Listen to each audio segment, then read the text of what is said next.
Hello दोस्तों, आपका हिंदी मानस with Neha में बहुत बहुत स्वागत है। आशा करती हूँ कि आप लोग अच्छे से पढ़ाई कर रहे होंगे और अपनी तैयारी को मजबूत बना रहे होंगे। आज का वीडियो जो आधुनिक हिंदी साहित्य का इतिहास है बच्चन सिंह द्वारा लिखित, उस कड़ी में ये अगला वीडियो है। और इस वीडियो को बनाने के लिए मित्रों मैंने बहुत ही मेहनत की है। प्रश्नों को संकलित करते हैं इसलिए क्योंकि आप कम समय में जो किताब है, वो जो पुस्तक है, उसके प्रारूप को समझ सके। और बच्चन सिंह की किताब इसलिए महत्वपूर्ण हो जाती है क्योंकि हिंदी साहित्य की कोई भी प्रतियोगी परीक्षा हो, वहाँ पे प्रश्न इससे बनते ही बनते हैं। अगर प्रश्न ना भी बने तो एक परीक्षक को कह सकते हैं कि दृष्टिकोण मिलता है जिससे कि वो सही जवाब तक पहुँच सके। तो चलिए शुरू करते हैं आज की प्रश्नोत्तरी। पहला प्रश्न है, उपन्यास के नागरिक और ग्रामीण पात्र एक बड़े मकान के दो खंडों में रहने वाले दो परिवारों के समान हैं, जिनके एक दूसरे के जीवन क्रम में बहुत कम संपर्क है। गोदान के शहरी और ग्रामीण पात्रों के विषय में कथन है। तो इसमें 4 ऑप्शन है: शुक्ल, डॉक्टर नगेंद्र, बच्चन सिंह और नामवर सिंह। तो चूँकि ये बच्चन सिंह की प्रश्नोत्तरी है तो निसंदेह इसका जवाब बच्चन सिंह ही होगा। लेकिन आप परीक्षा हाल में भी अगर जाएं तो ये अगर प्रश्न पूछा जाए कि किस आलोचक ने कहा है कि गोदान में नागरिक और जो ग्रामीण पात्र हैं वो एक बड़े मकान के दो खंडों में रहने वाले नागरिक हैं या फिर परिवार के समान हैं, तो निसंदेह आप सही उत्तर तक जरूर पहुँचें। अगला प्रश्न है, किसने रीतिकालीन कवि देव की रचना अष्टयाम को रात दिन के भोग विलास की दिनचर्या कहा? बच्चन सिंह, रामस्वरूप चतुर्वेदी, आचार्य शुक्ल या फिर गणपति चंद्रगुप्त। तो इसका जवाब हो जाएगा डॉक्टर बच्चन सिंह। अगला प्रश्न है, अपने कविताओं में प्रकृति चित्रण को किसने प्रकृति का किसानी कवि कहा है? पंत, केदारनाथ अग्रवाल, दिनकर या फिर धूमिल। तो निसंदेह केदारनाथ अग्रवाल ने प्रकृति चित्रण किया है और केन किनारे या अर्थात उन्होंने बहुत सारी कविताएं नदी के किनारे बैठ के लिखी हैं, इसीलिए इन्हें केन का कवि भी कहा जाता है। अगला प्रश्न है, काटो काटो करबी, मारो मारो हंसिया, हिंसा और अहिंसा क्या है, जीवन से बढ़कर हिंसा क्या है? काव्य पंक्ति है केदारनाथ अग्रवाल, धूमिल, नागार्जुन, शमशेर बहादुर सिंह। तो आप लोगों को पता चल ही गया होगा ये केदारनाथ अग्रवाल की काव्य पंक्तियां हैं। और इन्होंने कह सकते हैं कि जो प्रगतिवादी कवि था वो निसंदेह अहिंसा का समर्थक था। अहिंसा नहीं, माफ़ कीजिएगा, हिंसा का समर्थक था, क्योंकि उन लोगों के अंदर जो था बहुत ही ज़्यादा आक्रोश था, क्योंकि वो पूंजीवादी और सामंतवादी जो व्यवस्था थी उससे बहुत ज़्यादा नफरत करते थे। तो इसे आप याद रखें। अगला प्रश्न है, त्रिलोचन की कौन सी रचना गजल संग्रह है? धरती, ताप के ताए हुए दिन, गुलाब और बुलबुल या फिर उस जनपद का कवि हूँ। तो इसका जवाब हो जाएगा ऑप्शन नंबर 2, ताप के ताए हुए दिन। अगला प्रश्न है, सरदार पूर्ण सिंह के कुल निबंधों की संख्या है? जैसा कि पता ही होगा, जो सरदार पूर्ण सिंह है या फिर उन्हें अध्यापक पूर्ण सिंह भी कह सकते हैं, उनके टोटल 6 निबंध ही हैं और अपने आप में वो बहुत ज़्यादा मास्टरपीस हैं। और उन्हें पढ़ने के बाद कह सकते हैं कि हमें बहुत ज़्यादा बोझिल भी नहीं लगता है उनका निबंध, और आत्मीयता जो है निबंधों की बहुत ज़्यादा सजग मिलती है। तो इसे आप याद रखें। अगला प्रश्न है, पराधीन रहकर अपना सुख शोक न सह सकता है, यह अपमान जगत में केवल पशु ही सह सकता है। काव्य पंक्तियां हैं राम नरेश त्रिपाठी, श्रीधर पाठक, मैथिली शरण गुप्त या फिर गया प्रसाद शुक्ल सनेही। तो इसका जवाब हो जाएगा ऑप्शन नंबर 1, राम नरेश त्रिपाठी की काव्य पंक्तियां हैं। अगला प्रश्न है, रोमांटिक काव्यधारा को कौन छोकरावाद कहता है? रोमांटिक काव्यधारा अर्थात जो स्वच्छंद होकर लिखी जाए, और ये कहीं ना कहीं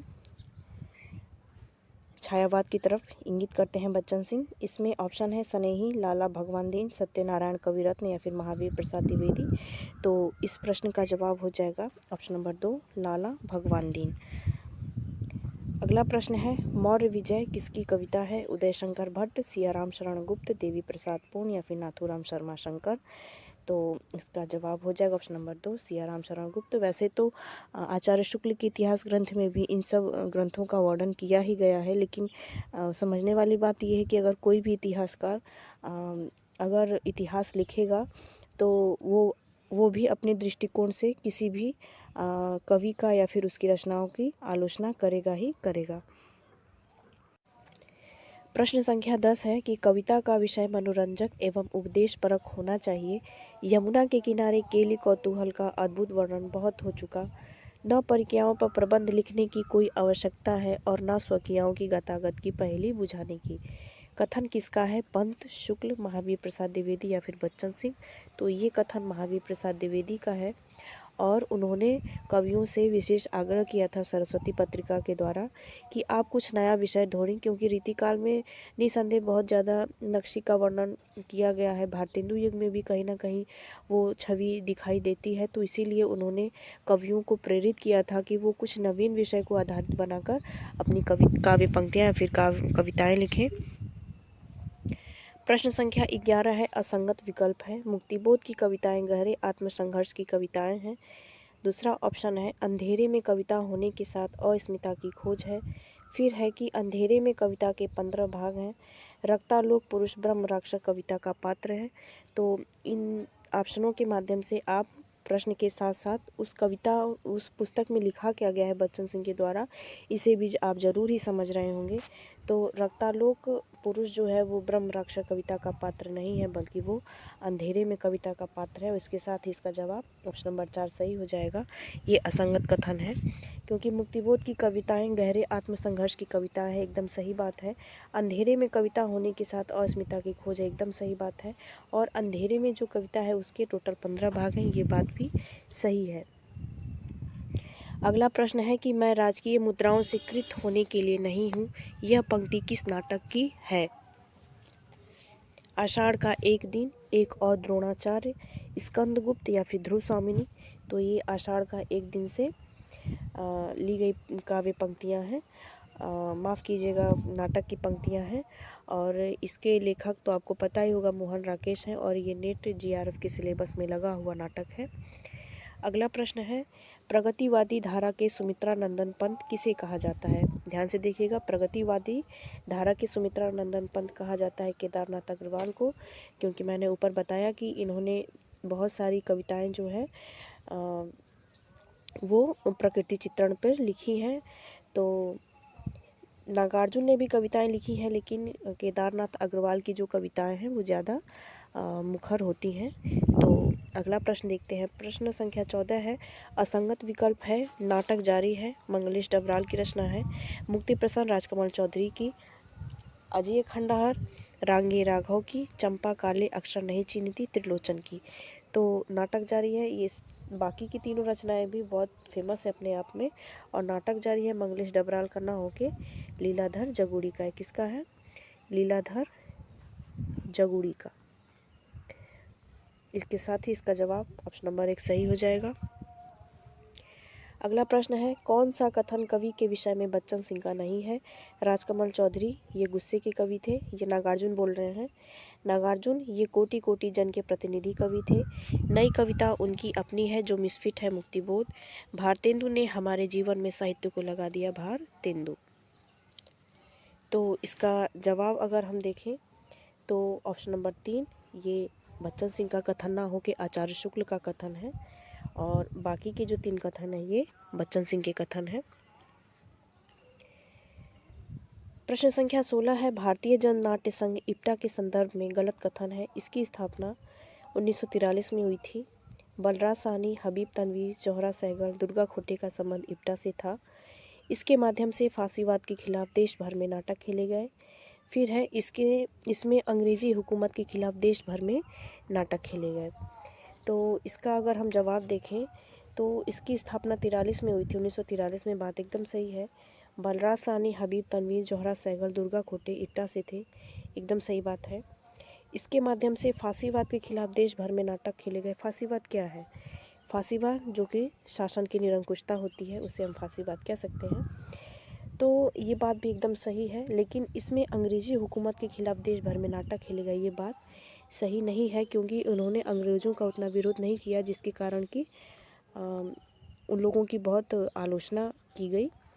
तो इसका जवाब हो जाएगा ऑप्शन नंबर 4। अगला प्रश्न देखते हैं।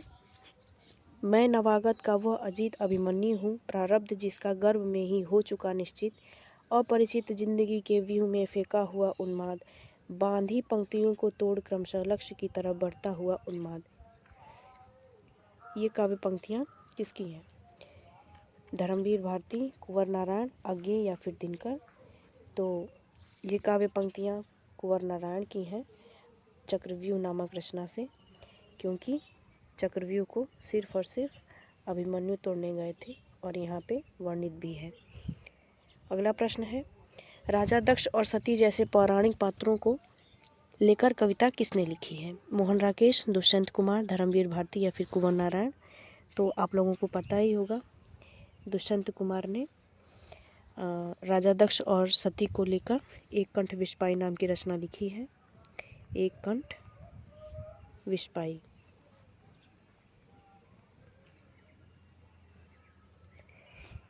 इसे आप याद रखें। अगला प्रश्न है, कौन सा नाटक विजयदान देथा द्वारा एक राजस्थानी लोक गाथा खोजी पर आधारित है? मृणाल पांडे द्वारा गीत राम रचि राखा, रमेश बख्शी का तीसरा हाथी, शिव प्रसाद सिंह का घाटियाँ गूंजती हैं या फिर मणु मधुकर की रसगंधर। तो इस प्रश्न का जवाब हो जाएगा ऑप्शन नंबर 1। जो मृणाल पांडे द्वारा राम रचि राखा लिखा गया है वो विजयदान देथा द्वारा एक राजस्थानी लोक गाथा खोजी पर आधारित है। प्रश्न संख्या 21 है, बच्चन सिंह के अनुसार कौन मनोवैज्ञानिक केस हिस्ट्री को कहानियों में पिरोते हैं? इस दृष्टि से वे अकेले कथाकार हैं, अज्ञेय, इलाचंद्र जोशी या फिर जैनेन्द्र या फिर देवराज। तो इस प्रश्न का जवाब हो जाएगा ऑप्शन नंबर 2, इलाचंद्र जोशी, क्योंकि यहाँ पे सारे मनोविश्लेषणवाद से संबंधित कहानीकार हैं। और जो केस हिस्ट्री है, कहने का मतलब कि जो केस सामने आया उसी को सीधे कथा का मूल स्रोत बनाकर कहानी लिख दी। तो इस क्रम में इलाचंद्र जोशी आएंगे। प्रश्न संख्या 22 है, अखबारी खबर का संवेदनात्मक रूप किस विधा को कहा जाता है? रेखाचित्र, रिपोर्टाज, संस्मरण या फिर यात्रावृत्त। तो इसका जवाब हो जाएगा ऑप्शन नंबर 2, रिपोर्टाज, क्योंकि जो कोई भी रिपोर्टर होता है वो खबर की जांच पड़ताल करके ही उसे विधा के रूप में वर्णित करके रिपोर्टाज लिखता है। अगला प्रश्न है, रामविलास शर्मा कृत प्रेमचंद आलोचना का प्रकाशन काल है 1941, 1943, 1953 या फिर 1956। तो इसका जवाब हो जाएगा ऑप्शन नंबर 1, 1941। और ये रामविलास शर्मा की पहली आलोचना कृति है, इसे आप याद रखें। आज का आखिरी प्रश्न है, अश्क का नाटक नहीं है, कैद, छोटा बेटा, जय पराजय या फिर डॉक्टर। तो इसका जवाब हो जाएगा ऑप्शन नंबर 4, डॉक्टर। ये विष्णु प्रभाकर का नाटक है, विष्णु प्रभाकर। तो ये थे आज के कुछ प्रश्न। इसकी आगे इस सीरीज़ के अंतर्गत आगे की वीडियो मैं ज़रूर लेकर प्रस्तुत होंगी। तो आप इस चैनल पर बने रहें। अगर आपको वीडियो पसंद आए तो कृपया चैनल को सब्सक्राइब ज़रूर करें।